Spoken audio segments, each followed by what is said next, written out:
Kumikilos na ang Justice Department para hanapan ng kasong kriminal si Tony Yang at mapanagot siya sa batas dito sa Pilipinas. Yan ang ulat ni Luisa Erispe. Dahil unti-unti nang nadadawit sa investigasyon sa Pogo si Tony Yang, ang kapatid ni Michael Yang na dating economic advisor noong administrasyon ni dating Pangulong Rodrigo Duterte, binubusisi na rin ng Department of Justice kung may pwedeng isampang kaso laban kay Tony Yang. Sabi ng DOJ, kumikilos na ang Bureau of Immigration, NBI, PAOK at Anti-Money Laundering Council para hanapan ang kasong kriminal si Yang. Doon nila titinan yung mga iba-ibang mga negosyo ni Tony Yang, no? Yung warehouse, yung possible Pogo, para tingnan kung ano mga pwedeng maging mas mabigat na krimen sa kanya, no? Pati yung mga land ownership issues, no? Dahil nga nameke siya ng kanyang pagka-Pilipino at nakakuha siya ng mga ID at ginamit niya yung kanyang pagka-Pilipino upang magmay-ari ng mga korporasyon at ng mga lupa.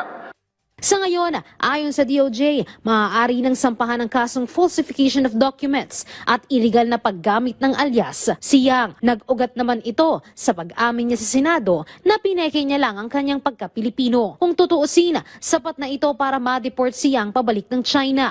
Pero, git ng DOJ, mahalaga pa rin na mapanagot siya sa batas sa Pilipinas. Iniusisan na ng NBI at ng mga fiscal namin sa Region 10 kung anong yung mga minor cases na pwedeng i-file sa kanya para hindi na siya ma-deport, para may dahilan na siya maiwan sa Pilipinas at harapin ang mga kasong kriminal. We have a choice between immediate deportation and filing of criminal cases. I think that the filing of criminal cases takes precedence now. Kailangan dito, ma-file na ng kaso para we can get to the bottom of it. Sa ngayon, patuloy naman ang pagdinig ng DOJ sa mga kasong may kaugnayan pa rin sa iligal na operasyon ng Pogo. Nagsimula na ang preliminary investigation para sa money laundering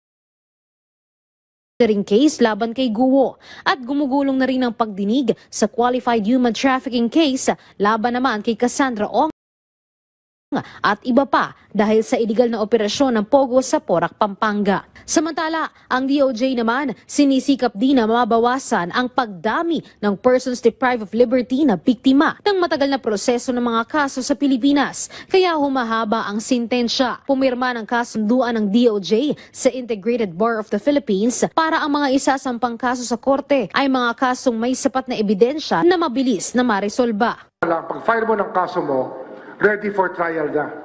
Hindi pwede ipa-file mo yung kaso mo based on an affidavit. Pagka lahat ready, mabilis ang sistema, mabilis ang takbo ng hustisya. Nakaangkla ang kasunduan ng IBP at DOJ sa bagong patakaran sa preliminary investigation na pinirmahan kamakailan ng Justice Department sa harap mismo ni Pangulong Ferdinand R. Marcos Jr. Luisa Erispe para sa Pambansang TV sa Bagong Pilipinas.